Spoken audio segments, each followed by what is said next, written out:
संसद से लेकर सड़क तक, कानून से लेकर व्यवस्था तक, खेत से लेकर खलियान तक, खबरों का खजाना देखते रहिए द न्यूज इंडिया पर। नमस्कार दोस्तों, मैं आपके साथ अजय चौहान और आप देख रहे हैं द न्यूज इंडिया। बता दें कि रियाज जैसी गज़लों का सिलसिला और ख़ास जो कव्वाल होते हैं वो बड़े ही सुरीली आवाज़ में गाया करते हैं। ऐसे ही एक इवेंट किया गया जहां पर गज़लों का भंडार था और बड़े बड़े गायक कलाकार वहां पहुंचे और नृत्य के माध्यम से देश को, जनता को ये संदेश देना चाहा कि भारतीय जो संस्कृति है वो आज भी कायम है।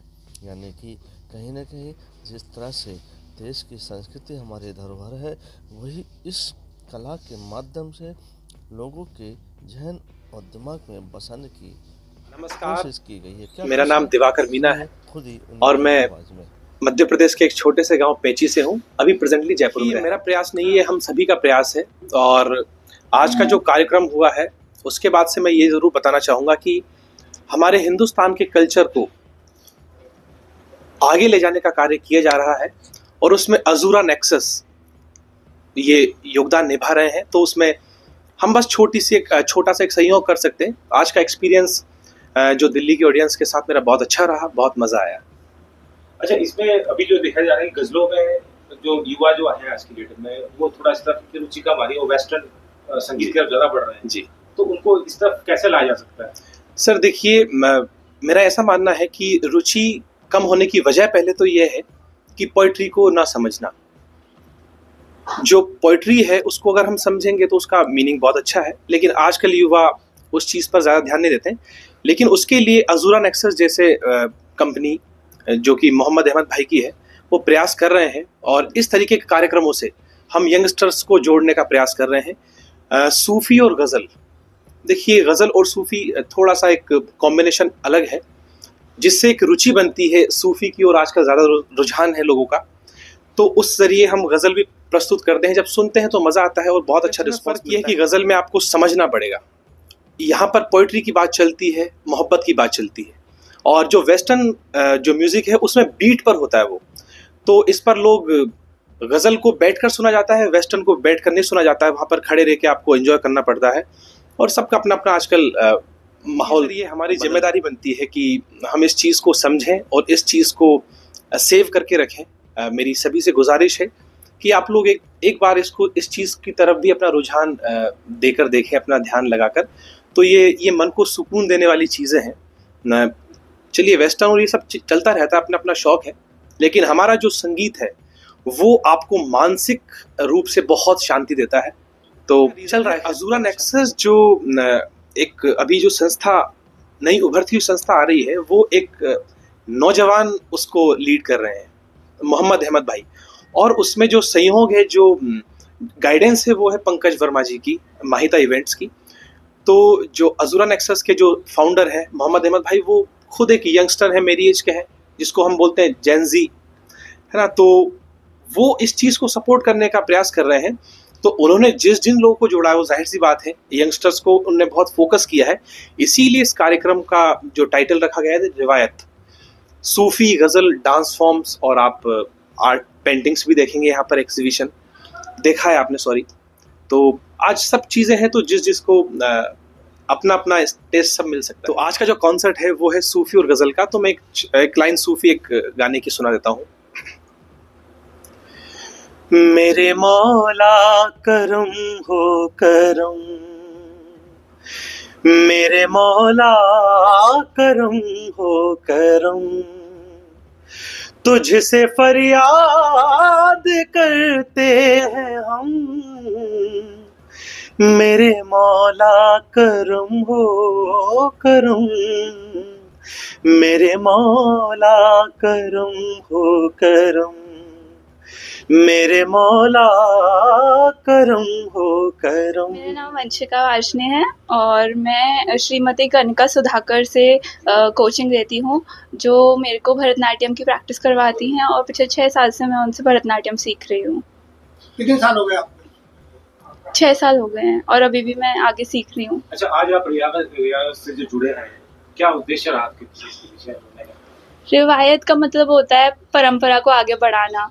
तो मैं अपने डांस के माध्यम से यही दिखाना चाहती हूँ कि हम अपने कल्चर को आगे बढ़ाएं और भारतीय संस्कृति को प्रमोट करें। आज जो युवा पीढ़ी जो भरतनाट्यम नाट्य जो सीखना चाहती है, ये जो आना चाहती है साइड में, क्या मैसेज देना चाहिए? मैं उनको यही मैसेज देना चाहूँगी कि अपना इंडियन कल्चर बहुत सुंदर है और हमारे इंडियन कल्चर में बहुत कुछ है जो हम अभी एक्सप्लोर कर सकते हैं, हम देख सकते हैं।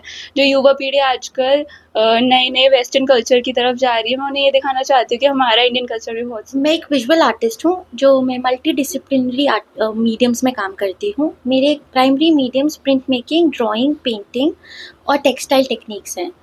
मैं नेचुरल डाइज के साथ जोड़कर जेंडर और आइडेंटिटी के बारे में बात करती हूँ। मेरे काम का एक बड़ा हिस्सा है हमारी आइडेंटिटी और जेंडर। तो यहाँ पर मैं अपना एक काम लेकर आई हूँ, हु एम आई, जिसका टाइटल है। उस काम में मैंने 12 पोर्ट्रेट्स बनाए हैं और वो 12 पोर्ट्रेट्स एक सिर्फ पोर्ट्रेट्स नहीं, सिर्फ हाथ के फॉर्म्स नहीं, 12 अलग अलग आईने हैं लोगों के, जिसमें हम थोड़ा हाथों के लकीरों के बियॉन्ड जाकर हम व्यक्ति के बारे में। मेरा भी एक छोटा सा कॉन्ट्रीब्यूशन है। मैं ऑर्गेनाइजर्स को, महिते इवेंट्स और अजूरा न्यू नेक्सस को थैंक यू बोलना चाहूँगी। मैं उनकी शुक्रगुजार हूँ कि उनके वजह से उन्होंने मेरे को इतना प्रेरित किया और प्रोत्साहित किया कि मैं इस कार्यक्रम में अपना काम लेकर आ सकी और मेरे को मौका मिला यहाँ पर। और मैं चाहूँगी कि ये हिंदुस्तानी जो रिवायत है इसमें मैं आगे जुड़ती रहूँ और मेरा एक छोटा कॉन्ट्रीब्यूशन। मेरा मज़हब और मोहब्बत मेरा ईमान, मगर बादशाह खान नहीं। पंकज वर्मा मेरा नाम है। माहिता इवेंट्स और परफेक्ट हार्मनी प्रोडक्शंस के बिहाफ पे हम कुछ इवेंट्स अच्छे करने की कोशिश। एक हज़रत हैं जिनका नाम मोहम्मद अहमद साहब है और उनकी कंपनी का नाम है अजूरा नेक्सस। ये मेरे से मुखातिब हुए कुछ समय पहले और उनकी जो जहनीत थी, उनके दिल में जो इवेंट करने की एक तमन्ना थी और वो विचार बहुत ही अच्छा था, बहुत पाक और प्योर विचार था। वो थॉट प्रोसेस कुछ ये थी कि आजकल के ज़माने में पुरानी रिवायतों को भूला जा रहा है। तो हमने उनसे बोला कि भाई ऐसा ही क्यों, मतलब कि क्या करना चाहते हैं आप? तो उन्होंने हमें दरख्वास्त करी कि देखिए, आपकी हेल्प के बगैर हम नहीं आगे बढ़ पाएंगे। खैर, इतनी बड़ी बात नहीं है, मगर इवेंट कोई भी कर सकता है। एक अच्छे इवेंट को निभाना और करना अपने आप में एक उपलब्धि है। तो हमने उनको इस कॉज में सपोर्ट किया है और हम आगे भी उनको सपोर्ट करते रहेंगे। रिवायत नाम इसलिए दिया गया कि परंपराओं को, रिवायत का मतलब परंपरा होता है, परंपरा को काबिज और कायम रखा जाए। परंपराएं जो हैं हमारे आगे आने वाली जनरेशन भी सुनती रहे, जेन ज़ी भी सुनती रहे। उनको ये भी पता होना चाहिए कि हिंदुस्तान में संस्कृति नाम की भी कोई चीज़ है।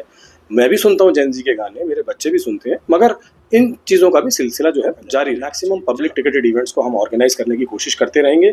आप लोगों का भी साथ चाहिए, हमारी जनता का भी साथ चाहिए, ऑडियंस का, सुनने वालों का, जो दिल से संगीत के जो विशेषज्ञ भी हैं और संगीत को जो प्रेम करने वाले प्रेमी लोग हैं, उन सभी का साथ चाहिए। हम कोशिश करेंगे कि हर 3 से 4 महीने में एक इवेंट दिल्ली एनसीआर में करते हैं। जी, मेरा नाम जोया खान है। हाँ मैम, आप यहाँ पहुँचे और जिस तरह से आपने नगमों का प्रोग्राम किया, गजल का प्रोग्राम किया, जी कैसा लगा? जी, बहुत अच्छा लगा। बहुत प्यारा इवेंट था, बहुत ही सूफी, गज़ल, सबका एक बहुत प्यारा अनोखा मिक्सचर था।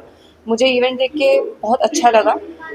मतलब इतना दिवाकर मीना जी की आवाज़ इतनी मीठी, इतनी सुरीली, उनकी आवाज़ इतनी अच्छी। हमने गज़ल का परफॉर्मेंस देखा, फिर एक डांस परफॉर्मेंस थी और फिर हमने आर्ट एग्जीबिशन भी देखा। बहुत अच्छा एक्सपीरियंस था, मुझे बहुत अच्छा देखिए, लगा। इसमें मैं यही कहूँगा कि मैं खुद जेन ज़ी से बिलोंग करता हूँ। मेरा एज डेमोग्राफिक वही है, 22 से 25 वर्षीय लोगों के साथ मेरा उठना बैठना। मैं खुद भी 22 साल का हूँ। तो बट मैं जेन ज़ी का जो टेस्ट है या जो वो म्यूज़िक सुनना चाहते हैं, मैं उसको ख़राब नहीं कह रहा या अच्छा नहीं है, मैं ये नहीं कह रहा। मेरा जो टेस्ट है या जो मैं सुनना प्रेफर करता हूँ वो गज़ल है या कल्चरल म्यूज़िक है या रिवायती म्यूज़िक है। तो जैसा कि मैंने कहा, रिवायती म्यूज़िक है। तो जैसे ही मेरे माइंड में कॉन्सेप्ट आया कि मैं अपने चैनल से या अपनी ही एक स्ट्रीम से इस चीज़ को चैनलाइज करूं, तो मैंने ये सोचा कि मैं इसको क्यों ना नाम रिवायती दे दूं, क्योंकि मैं इस रिवायत को आगे चल के ले जाना चाहता हूं, कैरी फॉरवर्ड करना चाहता हूं। और जो हमारा जो एज ग्रुप है, जो जेन ज़ीज़ हैं, वो डेफिनेटली इसको बहुत अच्छे से सुनना पसंद करते हैं और इसको अप्रिशिएट भी करते हैं, इस आर्ट फॉर्म को।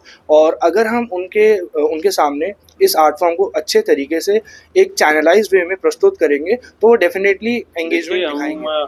आए तो थे ये सोच के कि यहाँ गज़ल सुनेंगे, पर हमें ये पता नहीं था कि यहाँ पे एक एग्जीबिशन भी लगा हुआ है और ये एग्जीबिशन बहुत डिफरेंट अंदाज में लगा हुआ दिखाई देता है। इसका कैप्शन जो इसकी आर्टिस्ट हैं वो बता रही थी कि the caption is who am I, और उनका कहना यह था कि हाथों के माध्यम से उन्होंने एक मिरर करने की कोशिश की है इमेज को, और उसमें हम अपने अक्स देख रहे हैं, और बाई चांस इसमें वास्तव में अक्स दिखाई भी दे रहे हैं। बहुत खूबसूरत काम है। कुछ इन्होंने यहाँ गिफ्ट्स भी रखे हैं अपने कार्ड्स वगैरह बना के, विच आर ब्यूटीफुल अगेन। तो मुझे तो बहुत अच्छा लगा यहाँ पे आके। आपको भी ना? सेम, बिल्कुल। ये तो डबल बोनेंजा हो गया यहाँ तो आके। संसद से लेकर सड़क तक, कानून से लेकर व्यवस्था तक, खेत से लेकर खलियान तक, खबरों का खजाना देखते रहिए द न्यूज इंडिया पर।